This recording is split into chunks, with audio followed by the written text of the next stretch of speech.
Nurturance Lawyering. Spoiler alert, I'm just going to go ahead and draw the conclusion right away, which is that we need each other.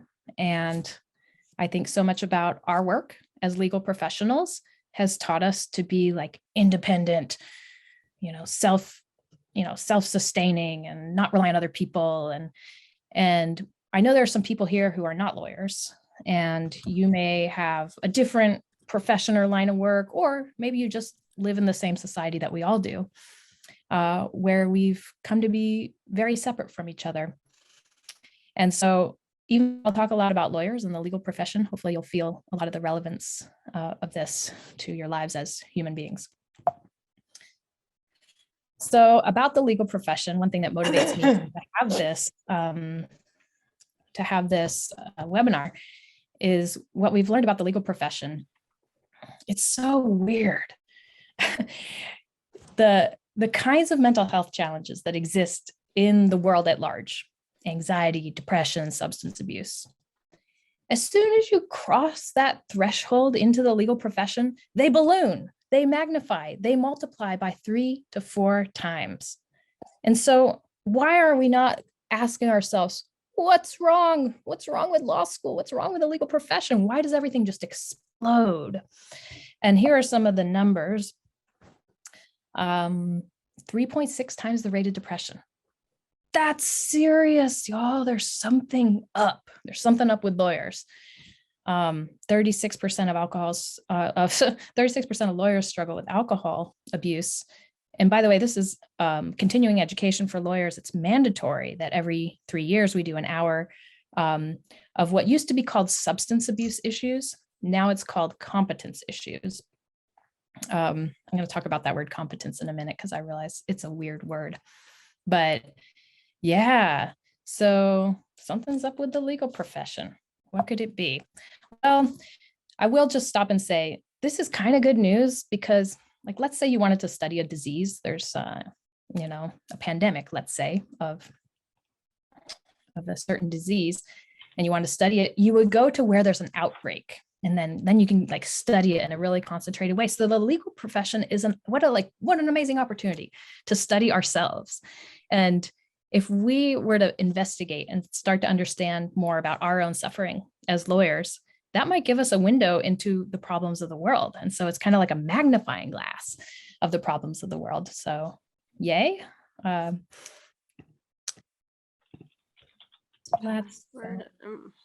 So that's not correct, but this is what John texted me. FYI, some folks are not on mute. Oh yeah, I put these fish here. Oh, because they're so beautiful, but also, so these are some sockeye salmon from Bristol Bay in Alaska. But one thing that happened was we sent out an email to a bunch of lawyers and about these events. And I included a blog post that I'd written about lawyering. And it's amazing. I got a lot of emails back from lawyers who were saying, I've been thinking about the same things. I've been researching this. I've been pondering it. One person wrote and said, I was in the same torts class with you and you were falling apart and I was falling apart. We were all together there at the same time. And I don't know, I kind of picture us as lawyers, like kind of like salmon, we went out to the ocean, but now we're coming home. I feel a sense that lawyers and people all over are now asking themselves questions about what's hurting us. By the way, I see Mohit, you raised your hand. Is there something you wanted to flag? Sorry, that was an accident. Okay, great. So yeah, so it's just, I'm the one talking here. I get to share a bit of my story today, but each of you is here on this journey with me. I can feel it. And I think we each have so much to learn from each other. So we're in this together. That's good news. So I also feel like I'm not here to teach you anything really that you didn't know, because one thing that I've come to trust, and this is part of my own healing journey, is that the wisdom and the ability to heal, it's already in us. We're born with it. So it's not like you need to come to some CLE and get the tools or build the skills to be a healthy, happy, competent lawyer. There's something that's already in us. So I just find that to be very good news. And the reason why I believe that so deeply is it's like we knew this before we were even born. Before we were even born, we were inseparable parts of larger organisms. And the fact is, we need each other. The fact that we need each other makes us part of larger organisms. And that understanding is what can lead us back to our healing. It's what the legal profession has disrupted in us. So yeah, just to sum up what I'm going to share is I really feel the legal profession and our world at large, the problems are founded on this idea that we're separate. And, once we're separate, we can dominate over each other, that some things are better than others and therefore deserve to dominate over others. And that the solution is to find connection again and foster nurturance. So I'm going to share some of my own stories because those are the stories that I know best. And also sharing actual stories helps make things more memorable, and people may or may not relate to them. But I have a nice long list right here of issues that I dealt with on a chronic basis, not just a one-time basis, but chronic depression, alcoholism, anxiety, nightmares.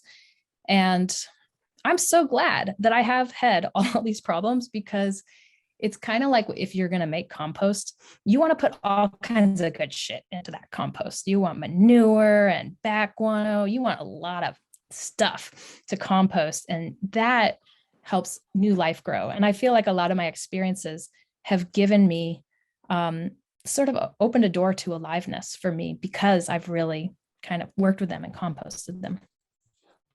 And I haven't done it alone. That's the key here. It's sort of the key to everything here, is not doing it alone. And I've learned a lot from people who write and speak on these issues. And so here's a list of things you could come back and click on later, and we'll make sure to drop in a link to the slides again so you can find these. So so many other people have had the same kind of journeys.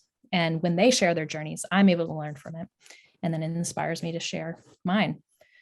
One of the things that I love, one of the things that I've learned the most from is just the first line of this poem, the Wild Geese poem by Mary Oliver.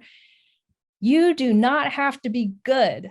And I'm like, yes, I need to remind myself that every day. You do not have to be good. Except, it's such a liberating feeling, right? Except, oh man, the legal profession says, oh, but you do have to be competent. What does that mean? What's this competent thing that we have to be? And the word competent, do you see that word compete in there? Is that part of it? I did look up the history of the word in the Oxford English Dictionary, and the original uses of the word competent meant rivalry. And then later it came to mean sufficiency, like you're sufficient, you're competent. But there's something hidden in that. And in the legal profession, that it's not so hidden. So much of what we're trained to do as lawyers, it's not just to be confident, it's to dominate, because it is a system designed for winners and losers.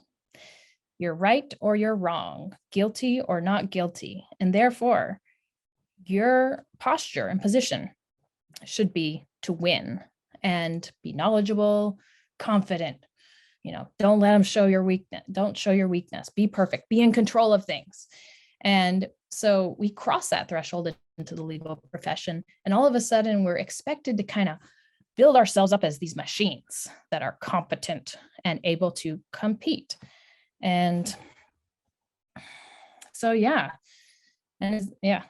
anyways, so more about that. And we're doing this, we enter this profession already in a world that's put heavy loads on us. And, sometimes I picture that I'm carrying a load, and that for a long time, I just had a hard time setting it down. And it's not just the reality of the profession, but the broader world we're living in, especially a capitalist society. It's a society designed for winners and losers. And there are high stakes, like we need to carry the load of everything we must do and take care of and achieve, or the consequences, are life and death. It's high stakes. And we just have so many fears of what would happen if we're incompetent, if we drop this load. And as lawyers in the legal profession, the stakes are artificially high. Like if you're not dominating, you will be dominated, which could mean your client could lose. If your client loses in a case that, what if your client loses their home? And, there's actual consequences in the world to not dominating. And so, many of us are carrying these loads. We're not just carrying the loads, but we're carrying them in the face of the wind of bias and prejudice. And sometimes we don't know, but for certain people, things are just harder. And whether it's because of race, class, sexual orientation, the load is even heavier. And then when you're trying to work for social change, you're kind of going against the grade or the grain of how the system flows. And it's an even heavier load. So this was me several years ago. I was just in a state of never putting down the load. I feel like, okay, the world's in crisis, and then we have these clients who are risking things, and I need to support them. And we'd have these legal clinics, and I would be biking home from the legal clinics, still like the wheels turning in my brain, like, oh, did I give them good advice? Oh, wait, I should have mentioned this, or are they going to be okay? Or we need to solve this larger problem. And then I'd get in bed and my wheels would be cranking, and had bad insomnia for a long period of time. And I'd have a to-do list going on in my head. I just didn't put down the load because I was scared.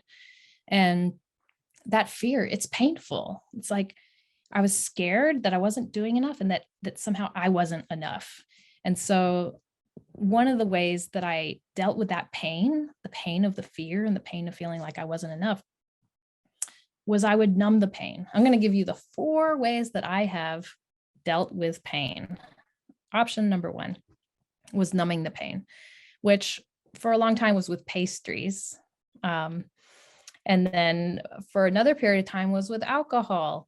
And I, in a prior version of this webinar, I shared a lot more about my journey with alcohol, and I'm not going to do that this time. But long story short, I stopped drinking 3 years ago. So the new me is only 3 years old, but I had realized how much the desire to numb had colonized my brain. At the end of every day, I was either drinking or I was having a conversation with myself about whether I should drink, but all of it was just a desire to stop feeling the heaviness that I was carrying.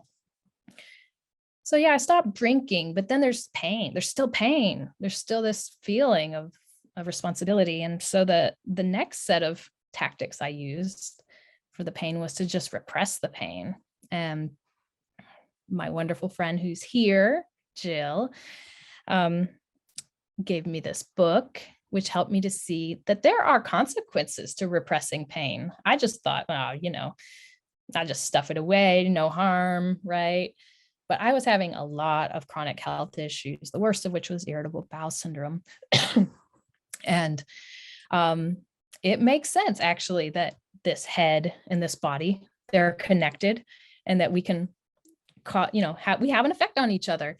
And I learned that repressing pain can have a lot of physical consequences. And so this book is it's kind of a pathway to coming back and feeling the pain. But option number 3 for not feeling not feeling the pain, and this is not an option that I chose or did consciously. It kind of feels like it chose me.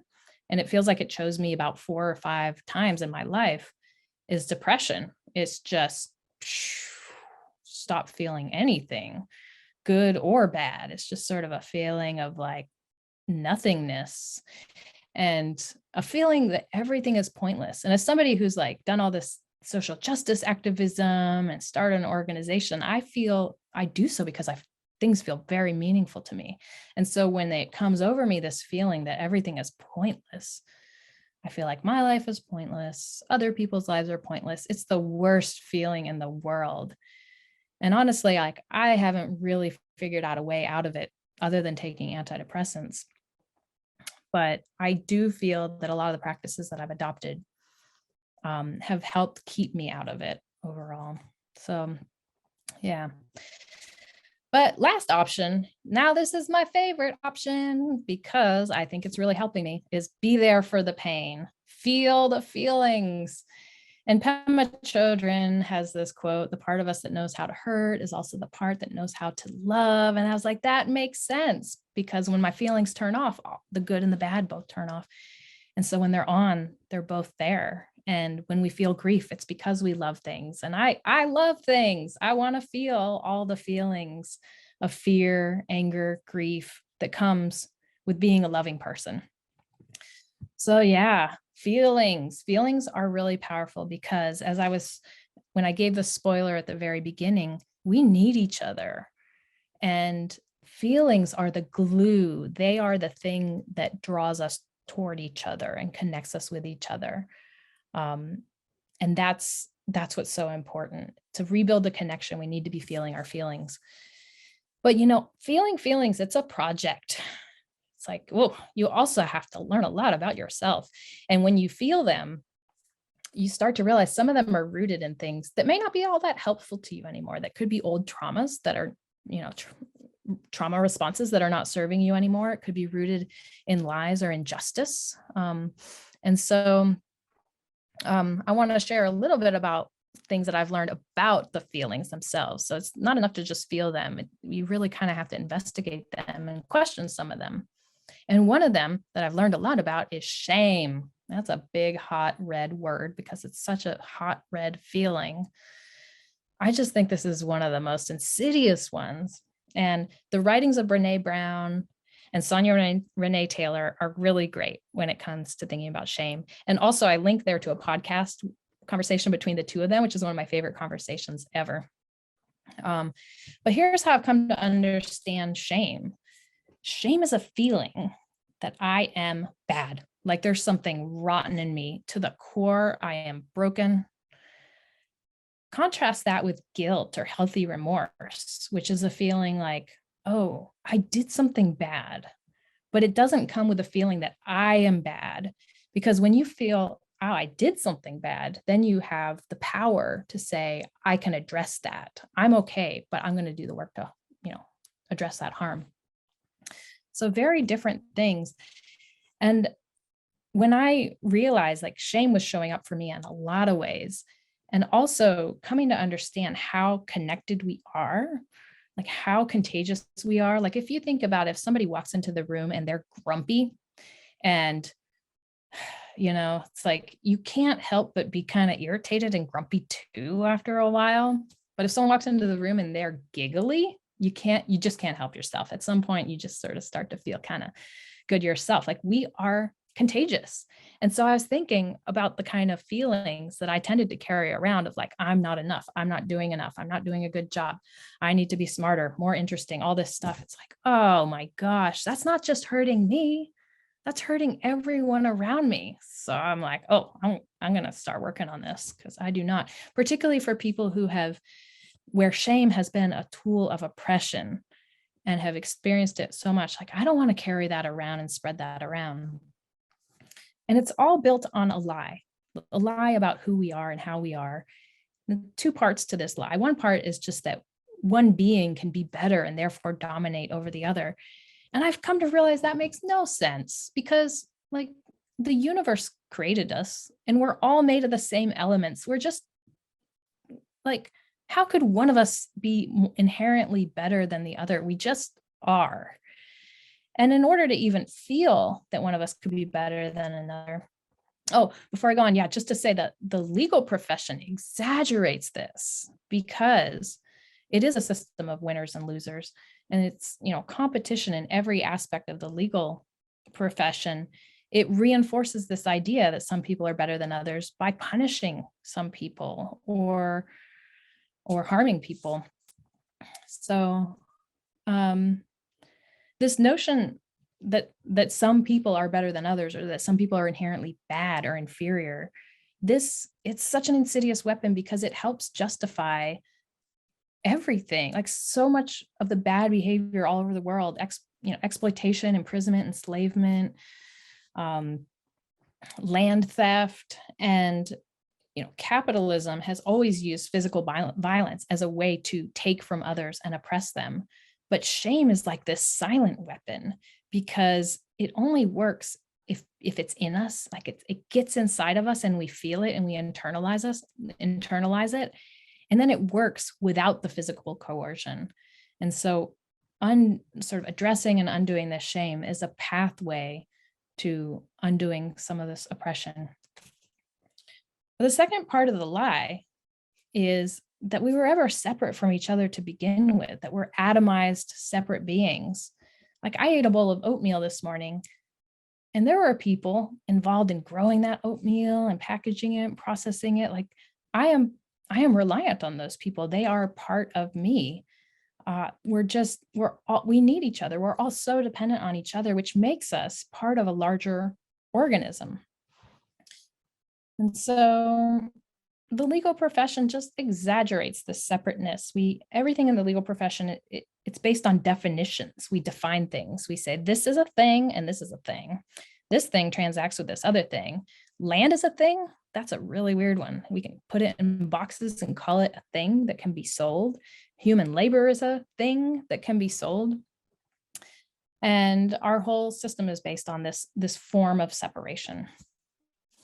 But this again is proof that we are part of each other, we're in each other's bodies. We affect each other. There is no separate arm's length transaction between us because we impact each other in this way. So one piece of good news, I guess, is everything is all made up. It's all kind of make-believe. Like much of what is hurting us are thoughts in our heads, the stories we tell ourselves about who we're supposed to be and how we're supposed to act. And like if we showed up at law school and someone handed us a can of whipped cream and said, in order to be a good lawyer, you must draw a perfect square using whipped cream, then we would be like, heck no, that's ridiculous. Like that's silly. I'm not going to do that. No. And that's the kind of attitude we need to start bringing to everything. And sometimes I get kind of silly and I think, oh my God, like notaries are funny, or I think the word analysis is funny. You know, there's so many of these things that sound very serious. They are all part of this legal system that we've created, a set of rituals and beliefs about things. And we can start to look at a lot of things that the system has told us with this kind of incredulity. But at the same time, it's like, yeah, all of this is created by our beliefs and our social constructions, but there is this seriousness to it in the sense that behind it all, there is violence. There are police that enforce, say, the social construction of private property, and that is serious. So, you know, it's like, yeah, on one hand, it's like made up, but on the other hand, it hurts us. So I really feel like the solution is like, you know, sometimes we can't put down the load. We have to function in this society and this system, but the key is not to carry it alone, is to carry this load together. And I've learned this over time just by the work that I do. Almost all the work I do is in groups with coworkers at the law center, with groups of clients, and we share the work and function collectively. And it's a really good feeling. But there's personal work that we can all do that does involve dismantling this like fiercely assembled machine, this lawyer machine called me. And again, it's like, it's not made of anything solid. There's like this voice that's been programmed into our head to tell us you need to be in control, you need to be confident, competent, all this stuff. But it's really just made of our thoughts. And the more I have learned to listen to my thoughts, I realize how many of them are just unhelpful, and they're keeping me separate from other people. They're keeping me armored up. And this is a really helpful practice I learned from a Buddhist teacher named Tara Brach called RAIN. You can come back and look at it. It's also sometimes called investigative meditation, where a lot of times with meditation, you focus on the breath. And then if your mind wanders, you say, oh, I'm thinking, and then you come back and focus on the breath. With investigative meditation, you can focus on the breath for a while. When you see your mind wandering, you ask yourself, you recognize what is happening here, and just kind of allow it to be, and then investigate it with some interest and care and see how it feels. And then like once you come to some understanding of it, like nurture yourself, have some compassion, like, oh, what is it that's making me feel this way? And oh, that must be hard. And I find this really helpful because what I end up learning is that there's a lot of stories I've told myself, including that there's just something wrong with me. And I feel so many people carry around a narrative that something is wrong with them. And as the moment you start to change these core beliefs about yourself, ourselves, it really changes everything about how we show up. So yeah, all parts of us are beautiful. I really go out on a limb when I say these things because, I'm saying it to a bunch of lawyers. It sounds kind of sweet and mushy, but it's so important. It's important in order to be some form of competent lawyer, I believe, because until we see that we're beautiful, we see that there's nothing wrong with us, then we tend to armor up. We get defensive. We separate. And we could even get aggressive, or if people criticize us, we're kind of fragile and we can't handle the critique. But if we can hold that we are beautiful, then we're a lot better able to kind of move and collaborate with others and not feel so afraid. And sometimes, our minds, they just get stuck with ideas. The stories we tell ourselves are kind of worn in with these deep grooves. And sometimes if you can't get your mind unstuck from a certain story, or set of ruminations, it can help to start with your body, because these two things are so connected. When we're stressed, our breathing is more shallow, but and when we're more relaxed, we have deeper breathing.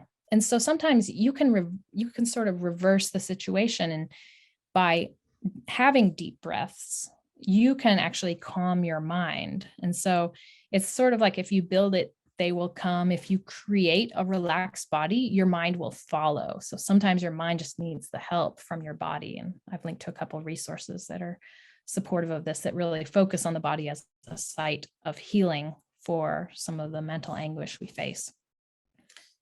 And overall, like, as we begin to feel ourselves as part of something larger, like let down the armor of our separate selves and begin to recognize just how much we need each other, how connected we are to each other, then that sense of connection just naturally leads to nurturance. Like we naturally take care of things that feel like part of us.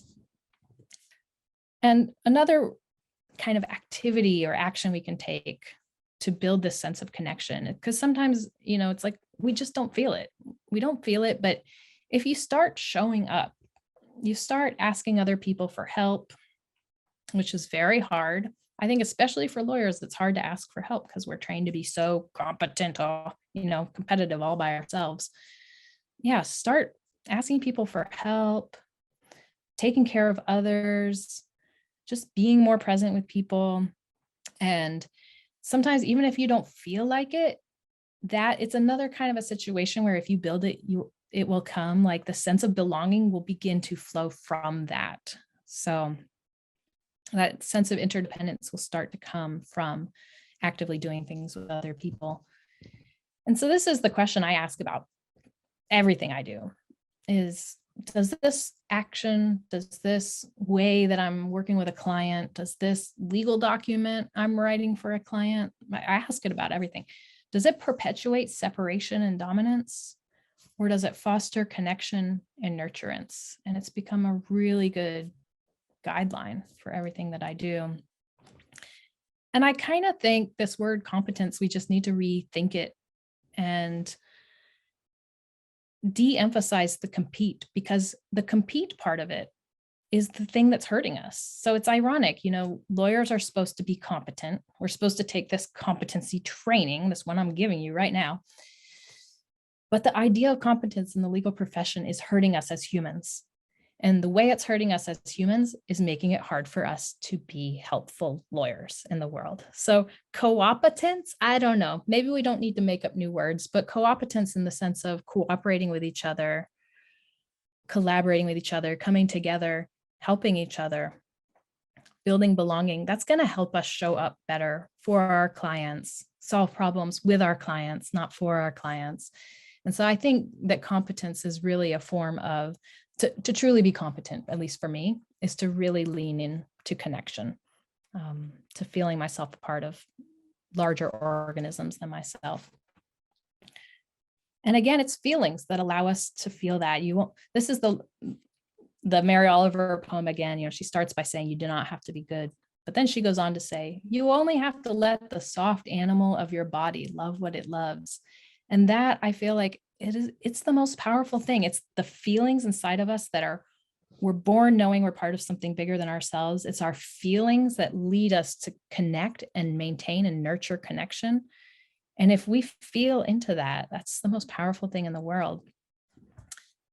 So, and that makes us competent, in my opinion.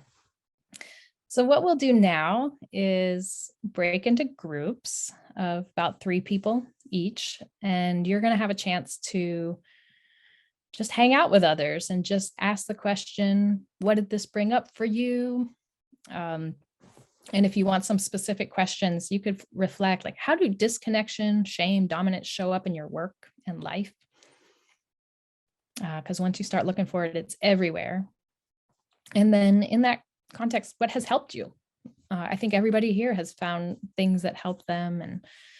And then how can we build our work around connection and nurturance?